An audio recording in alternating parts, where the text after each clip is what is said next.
I have invested more than $20 million into 200 small businesses. And what the most successful ones in my portfolio have in common, we can use with our own companies to make millions of dollars. So I wanted to tell you what the top 10 things they have in common are. Let's get started. The first is that they solve their own pain point. For most of them, like Partake and Curl Mix and Akash Systems, all of the ones I'm thinking of that are the top in our portfolio, they address their own pain point. There was something in the world that was bothering them, concerning them, hurting them. And they said there has to be a way to fix this, to solve this. And sometimes it was for someone else. With Partake, for instance, Denise's daughter has an allergy to many of the things in common snacks, but she wanted to have something that was delicious that her daughter could still have and enjoy. So she started Partake Foods. For the first few years, she could not find investors, but then it took off. We invested years ago, and Jay-Z, Rihanna, so many other people have gone on to invest in this company. And now they do millions of dollars in sales every single year. And it started from that one pain point of I want my daughter's life to be a better quality. So there's something right now that is going on in your life that you wish you could solve, and you're waiting for someone else to do it. Think about what that could be. Think about something that you can solve. If you solve it for yourself, you might solve it for millions of other people. The second thing they all have in common is that they researched and they stay curious. They are insatiably curious. So when I talk about research and curiosity, what I mean is they don't just learn something once and they move on. They think they're experts and they keep going. If they have a question, they go to these different sources. Let me do an exercise real quick. What do you think are the top two search engines in the world? I want you to type it in the comments if you want to guess, and then pause this, and then I'll tell you what the answer is. Okay, so the number one search engine in the world is Google. And I bet you got that right or got close to it because Google, everybody knows about Google. But the number two largest search engine in the world is YouTube. Google owns YouTube, and YouTube has its millions and millions and millions of videos like the one you're watching right now.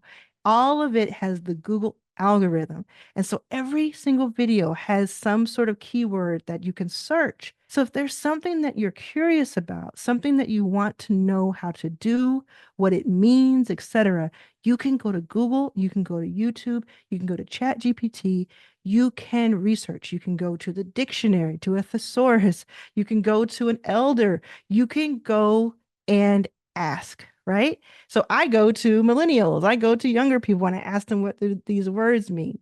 Think about that. You can do that as well. But these founders, these entrepreneurs that I'm talking about, who are the most successful in my portfolio, are always curious. They're always learning more. I too do the same thing.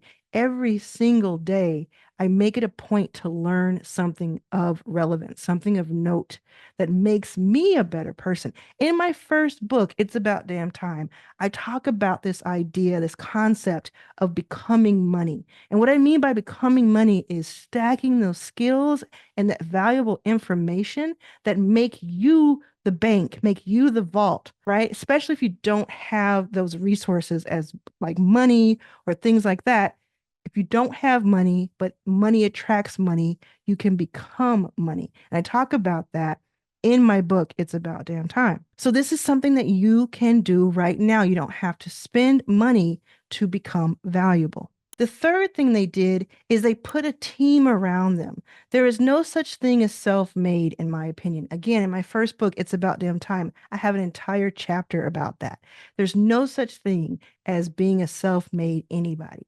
You have to have a team around you who can complement your skills, who can put you in your place when they need to, and who is complementary and valuable to what you're doing. If you're able to express your mission and your values and give them something to incentivize them, give them a North Star, you can go so far. Now, sometimes you'll hire or you'll pull in freelancers or you'll pay in equity for potential, and sometimes you'll do it for experience. It's very important that you have a little bit of both, a great mixture of both. You want to have people who are hungry, not thirsty, and have that potential, but you also want to have people who have that experience who can help guide you. You never want to be the smartest person in the room, and you never want to be the smartest person on your team. The fourth thing that they all have in common is that they've outlasted many of their competition, right? A big part of this startup game, this entrepreneur game, this small business game is simply lasting longer than your critics and your competition. So a lot of these founders went for years and years without getting any kind of help or any kind of resources, and they could have stopped at any point. Things were never easy for them.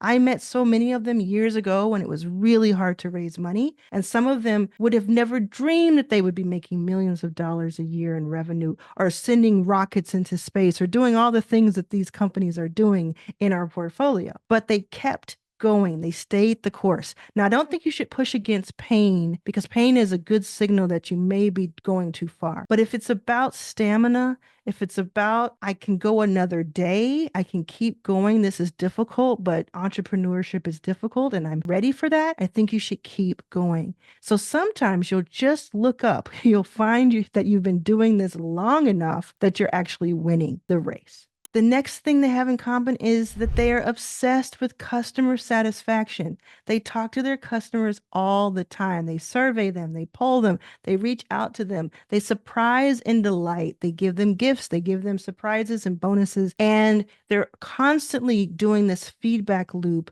of how can I find out how my customers feel about my product or my service, and how can I prioritize my customer. Now, there's some people who think that the customer is always right. There's some people who think that the employee is the most important person in the group, but ultimately it's both. The answer is both. So if you can have that team, and hey, believe me, I've had my ups and downs when it comes to teams. I'm still learning, but if you can have that team that is just right behind you, and if that team is obsessed with customers like you are, you're off to the races. Always go to the customer whenever in doubt. If you're not making enough money, if sales are slow, if people are churning out, meaning they're leaving, they're not paying, they're not coming back, they're not active participants as customers, when in doubt, reach out. Reach out to your customer. The next thing that these founders have in common that you can apply to your own company and possibly make millions of dollars is that they have their heads in the clouds and their feet on the ground. What I mean by that is that they dream big. They're not afraid to dream big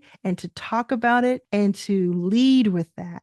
They want to go far and further, but they also have their feet on the ground because they're looking at certain things realistically. They adapt and they change depending on what they receive and what data they receive. And the next thing actually is about data.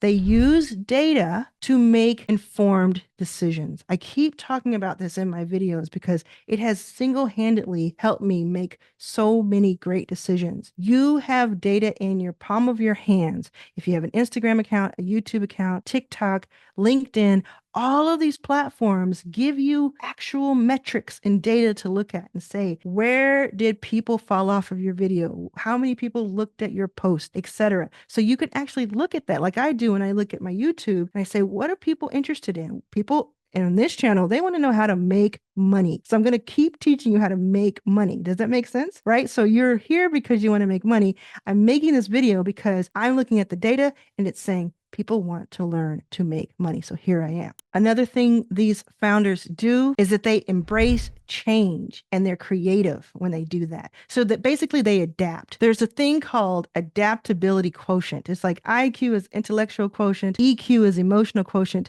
AQ is adaptability quotient. And there's actually a study that uses me as an example when it comes to adaptability quotient because I've become so good at adapting because I've had to. It's been such a roller coaster the past decade. You can imagine I went from being homeless to investing millions of dollars in a 10-year period. It's absolutely bonkers. So I've had to adapt really fast when things aren't going right, when things are going really right, when I'm in certain rooms with people, when I've been kicked out of rooms. These founders are the same way. They adapt. Things happen. They let themselves feel that. And then they decide on a way forward. How do I adapt to the situation and lead my team and lead my company into the right decision? And how do I adapt to if I make the wrong decision and that being okay?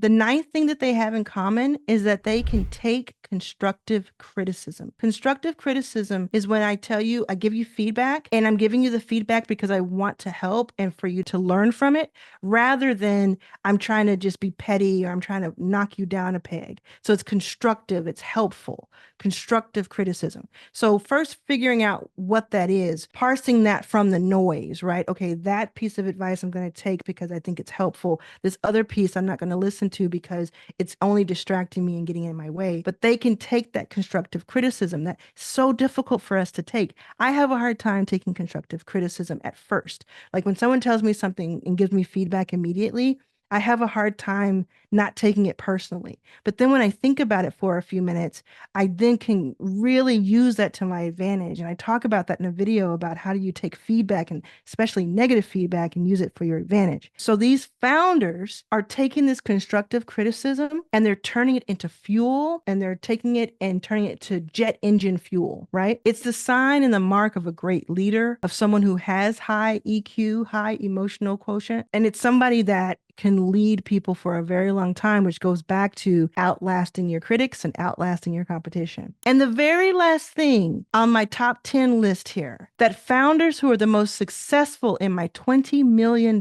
portfolio have in common, and that you can use to make millions of dollars over time, is that they're always returning to their why, their North Star. Why did they start this to begin with? The very first thing I said is that they were addressing their own pain point. So when they run into a problem, when it's so challenging that they want to quit, when things look insurmountable, when they're trying to figure out a big problem or trying to go really far, they go back to their why. They go back to their core. And then they steady themselves and they use that North Star as their compass. That is something that you can do and that I can do. Anytime we falter, anytime it gets too tough, we can go back to, why am I doing this to begin with? Who was it that I wanted to help? Was it myself? Was it someone else close to me? Was it a stranger? And is that something that can help me keep going? And that'll help you be your measurement, your barometer of if you should keep going. If you want to work with me on your business, I have a membership called Arlan's All Access. You can go to the link in the description below. We're having a really great time in there. We're learning so much, and I'm helping people make $100,000 or more extra in 2025. So check it out, and I'll see you there.